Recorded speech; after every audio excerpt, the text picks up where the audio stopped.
last week on Handy Creators. I don't think we know what we're getting into. So we're actually redoing our whole patio area outside.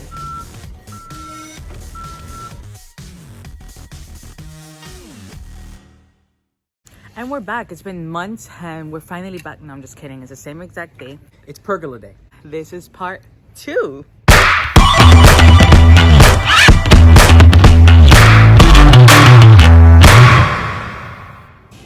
So we're here at Lowe's today. This is day 2. We came to buy all the woods and all the materials that we need here at the store. So everybody keeps telling us like, what are you guys doing? A deck? Good luck. So I'm already tired and we haven't even started. So how are you feeling? I don't think we really thought this through. Wait, when do we think things through? Oh look, they have one. We don't think things through. Nice. Okay guys, so I'll keep showing you little clips around the store. You want to make sure that the woods that you're getting are pretty straight. They're not warped. So that's what we're checking for. And even though it might take a little longer, it's gonna make your process much easier after. Believe me, it makes a huge difference. So take your time picking your woods.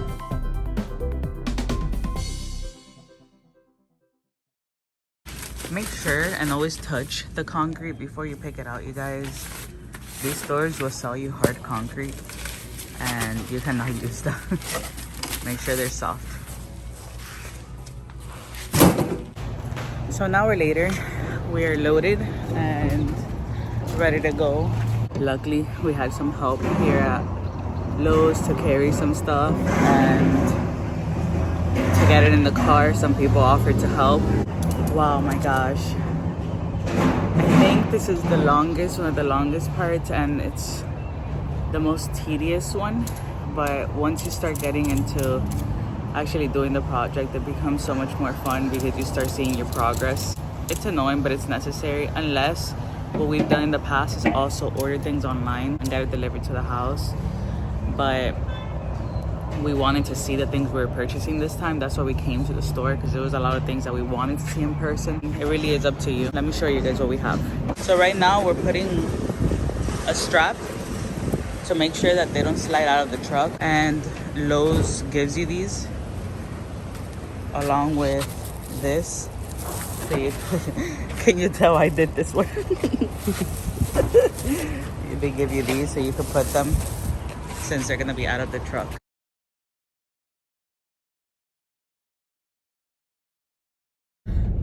So we're finally leaving. He's being paranoid driving. I don't know if you guys heard me earlier in the video, but I'm gonna say it again. Luckily we had some help from the employees there to carry some of the woods. Where we live, everybody's very nice, so we don't even really have to ask. They kind of just offer, which I love. If you decide to go ahead and use the 6x6 posts, make sure to have someone help you, as these are very heavy. Every time we buy skinnier wood, we always stand them up. We didn't know this at first, so we always made the mistake of laying them flat.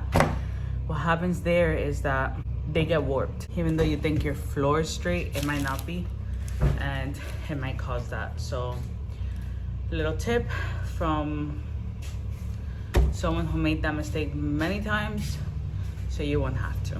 For the post, these are the bad boys that we're gonna install. These are 6x6x12s. For the ones that are gonna go across, we decided not to go with the heavy ones. We got these. They're 2x6x10, I believe. These are the bad boys that are gonna hold the posts into place. This is a 6x6 adjustable post base. So what we're gonna do is, once the concrete is cemented, we're gonna put this on the ground, we're gonna anchor it, and then we're gonna slide this post in here, screw it on, and that should be good to go. We bought concrete, and as always, we'll link all of this below in case you're following along. You know exactly what you need to buy. So what we're gonna start off by doing is we're gonna use that concrete. Since we took out ground, there's nothing stable there to put these on. So when we get back there and we start screwing in the frame, we'll show you guys what it is that we purchased to stabilize it on the ground and the different nails and items that we got. One more thing. As you're probably gonna notice by the end of the video, we're gonna do an off-the-wall pergola. So typically, you can do it without this, But if you're planning on doing this on the wall, you're gonna need these bad boys. I think they run for like $3 each, and these go onto the wood on the house. That 2x6 will slide right here, and it's gonna have the support and then rest on the post at the end. We had a little accident, and we only say this, so please be careful. Yeah. This is not a project if Jesus doesn't get hurt somehow. So you're gonna notice that along the way as you get to know us more. And you see me limping, you'll see what happened. You know what happened. Yeah, so if you guys see him in this video or in the previous one limping a little or not walking right, he did hurt his foot with one of these posts. Please be careful when doing this. Get help, ask for help. I couldn't carry it on my end, and I usually help him carry a lot of things. I couldn't, not with these. Maybe if you got smaller ones, you know, your wives could help or whatever. But yeah, so right now we're gonna come over here, we're gonna measure. I think that's gonna be the first thing we're gonna do. Measure, see where it is that we're gonna be putting these posts, and we're gonna make un encofrado. I'm not sure how to say that, on a frame to make the concrete blocks. And this is the start of the pergola. So the first thing you're going to want to do is go ahead and measure the space where this pergola is going to be installed. For us, it was around 40 feet. So what we did is measure the whole thing, break it into 5 even sections, and then go ahead and mark where the post base were going to be anchored. Where the sod was removed, we added 3 support systems. If you need to do this, make sure that it's leveled with the ground that you currently have. Hey guys, so it's still the same day. It's later in the day. We got extremely backtracked. My parents had kind of like a little house emergency, so we had to stop everything and go over there to help them. So my dad's here now, and he's our #1 helper. Oh, you scared me. My dad's here, and I'm gonna see if I could introduce you guys. Sorry, I got scared. He scared me. I was trying to be sneaky. So my dad is like our #1 helper when it comes to any project that we ever do. You guys are gonna see him a lot on our videos. He does not like social media or attention for that matter. Okay, they're cutting something, so I'll start recording when I'm out there.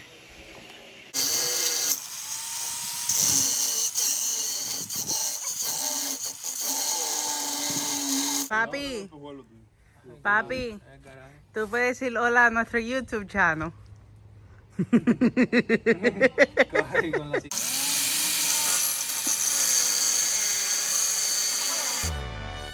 We were cutting these rebars for the concrete that we were going to be installing.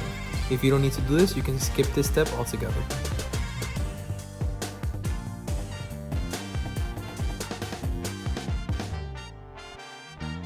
And with the frames built and the rebars installed, it was time to pour the concrete for these 3 posts that were going to be sitting on the new existing patio.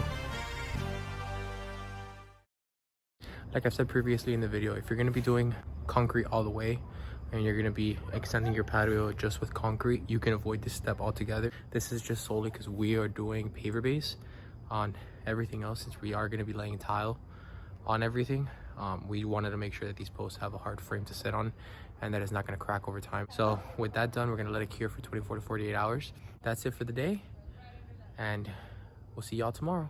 Bye. So this is something else that you can skip. The theory behind this is that we can mark where the holes are going to be for the wall, and then we can remove the wood.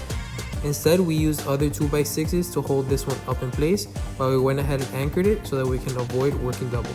For these, you're going to use the 3/8 anchors listed below. To mount these on the wall, you're going to go ahead and open a hole for the width of the anchor, hammer it into place, and then tighten it with a ratchet or a drill.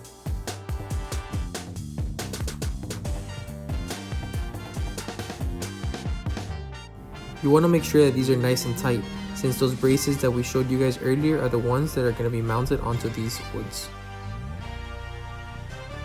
To make sure that all the woods have the same support, you're going to want to measure the length of the wood, install 1 anchor in the middle, and then the other 2 inches from each corner.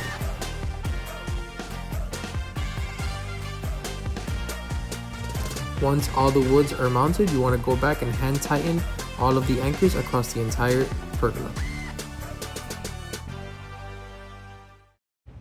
Alright, and just like like that, we have our wall boards.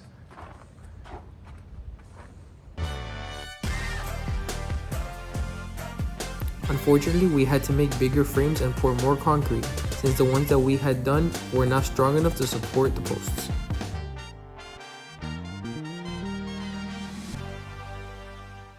Alright, so I know earlier we showed you guys the post base that we bought at Lowe's, but we ended up finding these on Amazon. They're from a different brand called Osco. As always, we'll make sure to link it in the description below.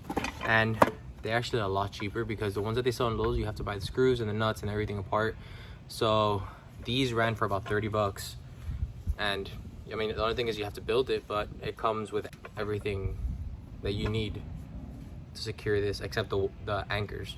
So let's get these built, and then we can try putting them in the ground. This was another mistake. Do not pre-build it, as you are going to need to separate it to anchor it to the ground. To anchor it to the ground, you're going to use the same method as we used to install the wall boards, but this time with 5/8 anchors. Good morning. Another day, another part of the project. We're hoping today to finish the pergola. We are making the cuts right now. That's the clip you're gonna see right on next. We hope to have everything cut and put up hopefully today, if not within today and tomorrow. So let's get to cutting. So we wanted to give you guys like a little tutorial on how we're cutting the 6x6. If you have a tool or a saw that's gonna reach the whole way, congrats to you. You're gonna save so much time, but we don't. So we are using this. We're using a 10-inch miter saw, which will be linked in the description below. We got this one on Amazon. I think it was about 90 bucks is what we got it for. It's really good. The only problem is that it, as all miter saws, it has this lip here. So what we did is we did a small cutout over Which there. I'll show you guys now from a different angle. We measured how much this gap is gonna be, so that we can make like a little foundation to make sure that the wood is straight. And then what we're doing is, since these are really heavy, we're lifting them, and then we're sliding the machine under to exactly where we want to cut. And unfortunately, since this blade is not that big, we have to make 2 cuts. So we gotta cut it by one side and then flip it around and cut it by the other. Pretty much like a 180. One cut, 180, yeah. Second cut. I'm gonna show you guys from a different angle how we're doing it. And we found this to be the easiest. We were using a handsaw, but the cuts did not come out even. I'm gonna flip the camera now and show you guys an angle. So this is a little stand we made. We actually got a little piece of the 6x6. That way it reaches all around and you don't have the risk of it falling over. We wanted to let you guys know, every time you make a cut, try to account for the thickness of the blade. For example, right here, this is the exact measurement where we want it. We want it to be right here. Therefore, we're gonna cut outside of the line. Rookie mistake, we've made it a lot of times, but once you're done, you're gonna see that it's shorter than what you actually needed. So remember, always account for the thickness of the blade and cut a little bit outside. It's better to have extra than cut off too much and not have enough after. Luckily, we had Adriana's garden cart to go ahead and move the woods to the backyard. Always make sure to measure twice, so you only have to cut once. Once we took the 6x6 to the backyard, we went ahead and placed them more or less where they were going to be installed. Alright, so this is the complex cut. So the whole theory of this pergola is going to be that those 2x6x10s are going to sit flush with the posts. So what we have to do is we have to create those cuts for that to sit on, and that's also going to give it extra support. So the first thing you want to do is measure the board. Even though they sell it as a 2x6, it actually measures 1 9/16 of width by 5 9/16 of height. So what I did was I marked all around where I intend to cut. So the wood coming from the house is gonna sit flush on this side, and then the wood that's gonna come out that way to connect to the other post is gonna sit right here. So by doing all these angled cuts, it should have a smooth finish for that to sit on. So let's go ahead and test it out and see if it works. This part is a little tricky. The first thing you need to do is go ahead and adjust the height of your saw to make sure that you're not cutting deeper than what you need. Then you're gonna make a lot of cuts very close to each other. That way you can come back and remove it with a chisel.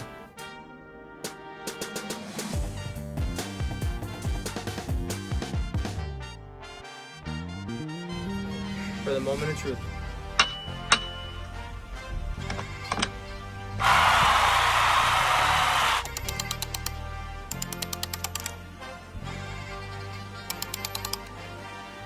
Once you take out the first few chips, you just have to go ahead and repeat the process.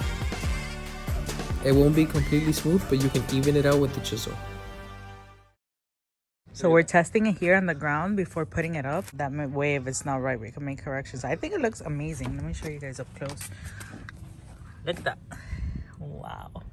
Let's test the other one. That's perfect. Yeah, we need to still take off a little bit from this angle, I would say. So I think maybe if we take this off, it'll be fine. The 2 corner posts are going to be exactly the same, but the 3 middle posts are going to be a little different. You're going to start off by removing the front piece where the front 2x6 will sit flush, and then you're going to have to account for the 2x6 that's going to be mounted onto the wall. For this, you're going to measure and make sure that you're cutting it right down the middle. You can also use a jigsaw to go ahead and do these cuts and make it a little bit easier. Fortunately, we didn't have a jigsaw, so we used the miter saw and smoothed it out with the chisel. The next step is going to be this bad boy. So unfortunately, let me show you guys. If you do end up buying these bases, you're gonna have to trim off a little bit off the top of these. It's not made flush, you know, poor design. It's not made flush with the rest of the things. We're gonna go install the 3 missing column bases that we're missing, and then we're gonna go ahead and start building the pergola. This was another issue we came across. Whenever you're opening a hole on a new concrete post, make sure to not do it on the edge as it will crack as shown. We went ahead and repeated the process on the other 2 posts.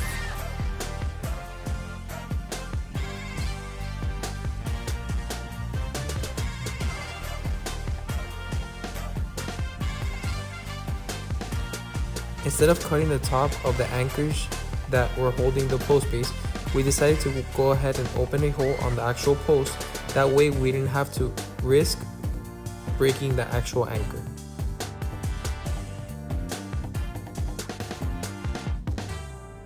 And with everything prepped, it was time to install the first post. You want to make sure that you have a couple hands dandy since these things are very heavy.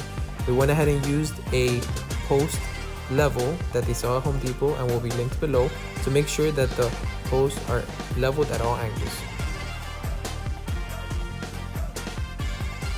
With the post installed, it was time to install the brackets.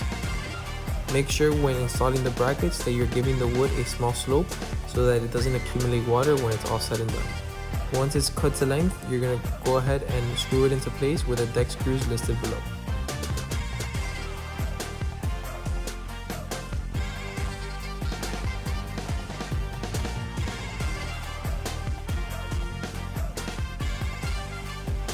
Repeat the same process until all the middle 2x6s are installed.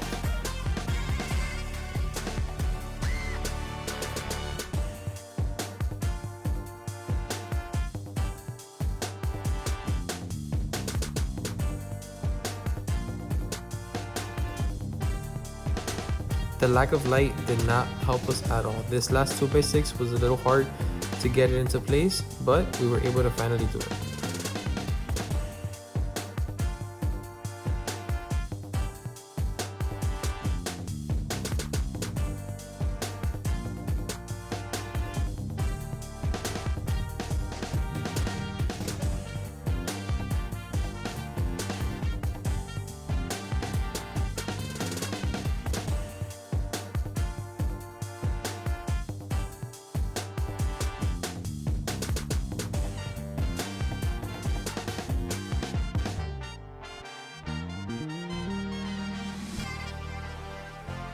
Once all the posts were connected to the house, we started working on the face of the pergola. This part is fairly easy as all you have to do is measure and screw it into place. If done properly, you will probably not have to cut at all. And just like that, our pergola was done.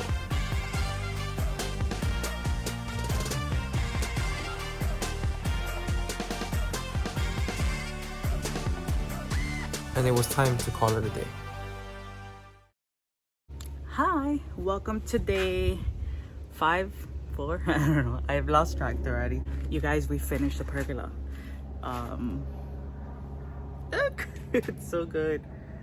Oh my gosh. Personally, I don't think it was hard. I think it just has a lot of details, okay? You need to be aware of details, of measurements, and I think what took the longest yesterday was making the little holes in the 6x6 to make the wood fit in. That was just us because we wanted a very seamless finish. It really is up to you how you want your finish to be.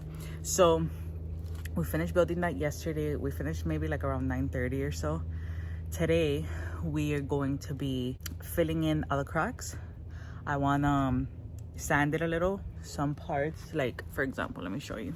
Parts like this, I just want to sand it. I'm not trying to make it perfect or even. I just want to take away those rough edges and pieces of wood that are just out. And we're gonna try to paint. I wanted to show you guys my little station here, what I have, and I wanted to show you guys what it is that we use for this process. I have this bad boy that I've used for a few years now. I'll link it below. We bought these at Home Depot. I bought two. I'm such a buy extra, and if you don't need, return later. I hate being in the middle of a project and not having enough of something and having to go back out to the store, and it happens so frequently. So I think with the years we've kind of learned, just buy. It still happens. Jesus just had to go out and get some more concrete because we didn't have enough. This is a dry decks spackling. What I really enjoy about this one, apart from the fact that I've used it for a while now and I like how it performs, I like the fact that it comes pink, and when it dries out the same color as wood. So I like that for various reasons. I like because the sanding, even if you paint and you just put a little stain on it, you're not going to be able to tell that you have something there because it dries out the same exact color. And I mostly enjoy it because if you have big areas that you have to fill in, it will tell you when it's dry because it will change color. So I believe that for big projects where you have to fill in a lot, it's very convenient. One little tip about it: close out, close the lid. It will dry out. I want to show you how it is that I do it. I have my little spatulas here just so I'm not digging in my nails and getting it everywhere, but I'm going to show you up here. I put some tape. So what I'm going to do is I'm going to take out some from the bucket, place it on my tape, work with that, and then I'm going to close the lid. When I'm done working with that one that I have on my tape, I'll open it again, get a little more. That's gonna make this product last me a whole lot longer. So even if we finish the whole project today and we have extra, I'll be able to use it more ahead. If you do this whole space with this open, it will dry out. I'm gonna be using like some medical gloves just because it does dry out your hands a little bit. I've done it with my fingertips, but I always regret it after because my hands are extremely sensitive to a lot of things. So lesson learned, put on gloves. Next clip is gonna be me spackling, and Jesus just got here. We're gonna be hopefully painting today, so enjoy the ride. This step is optional. If you do not care for the crevices to show, you can just skip this altogether. To apply this product, you just grab a little bit with your fingertips and spread it over the crevices of the connecting woods. And just repeat the process all over the pergola. So we just finished and I wanted to show you how it looks. So once everything's that white beige color, we're gonna come in and sand everything. So it's been maybe like 30 minutes or so and everything is completely dry at this point. I'm gonna show you guys how it looks now. So this is how it's looking. We're gonna use a very light green. I think this one's good. How much is this one? $2.20. Because if you go with something too rough, I might peel everything off. When sanding, you're going to want to do it very lightly and with a fine grit sandpaper, and just repeat the process throughout the entire pergola. The goal here is to make it as smooth as possible. If, when sanding, you still see that the product is pink, make sure to account for extra time for it to dry. Once it was done, we went ahead and started taping up and masking the wall for the paint.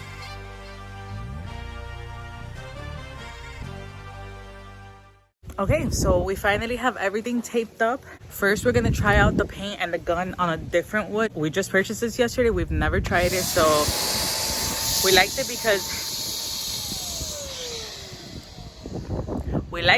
it's electrical. It's electrical, so you do not need a compressor or anything. We do not own one yet. Let me show you guys how it looks, and then we're gonna test out. We're just opening the paint now. We always buy the Cabot solid color and we go with black. That's the same one we use in our fence, and that's what we're gonna be using on the pergola. So this is the paint we use. We buy this one at Lowe's. This bucket, it's like $230. It's worth every cent. Oh my god, you guys, look. It's so nice. This brings you back memories, right? We just tested out the gun and we used a little scrap wood to get the pressure we wanted. So as you see, this one came out a little lumpy, and then we tried another little piece and it came out exactly the texture we were looking for. Beginner's tip, try to always get some scrap wood and test out the paint before you start. We put extra tape because it was a very windy day. To paint the wood that goes on the wall, we found it easiest to use a piece of scrap cardboard while the other person painted. That way you can avoid getting paint all over the roof. Once that wood was completed, it was time to paint the rest of the pergola.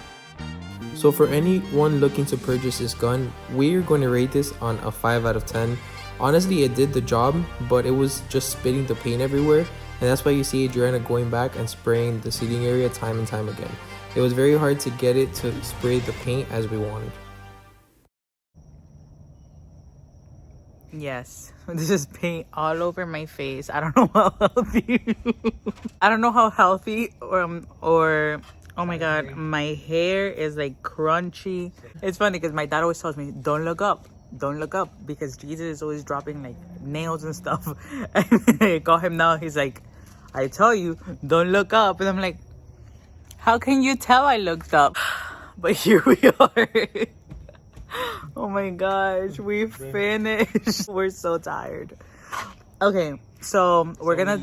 we literally built a pergola from scratch in less than 48 hours. Yeah. That sounds like us. We're gonna take out the wrapping now. Let's hope we didn't paint the house. I think that's the next big step. Okay, let's get the wrapper out. Oh my gosh, it worked. I wanna pull. Can I pull? Cool. Because it's stuck now.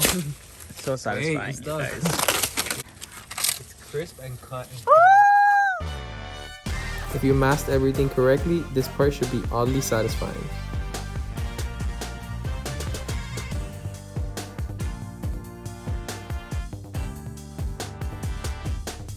As you can tell here, Adriana was very happy that we didn't paint the house.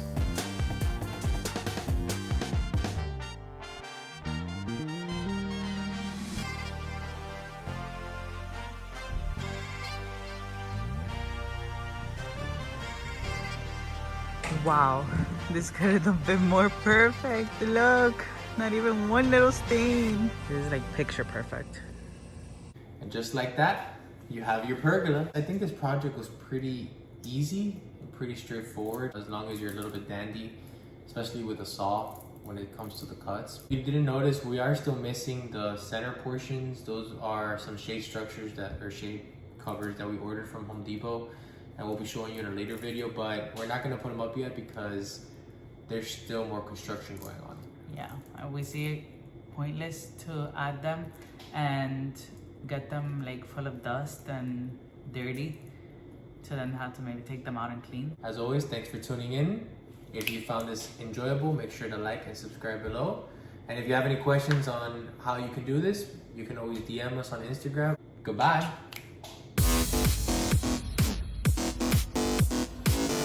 Still happy with the way it looks, happy with the way it came out.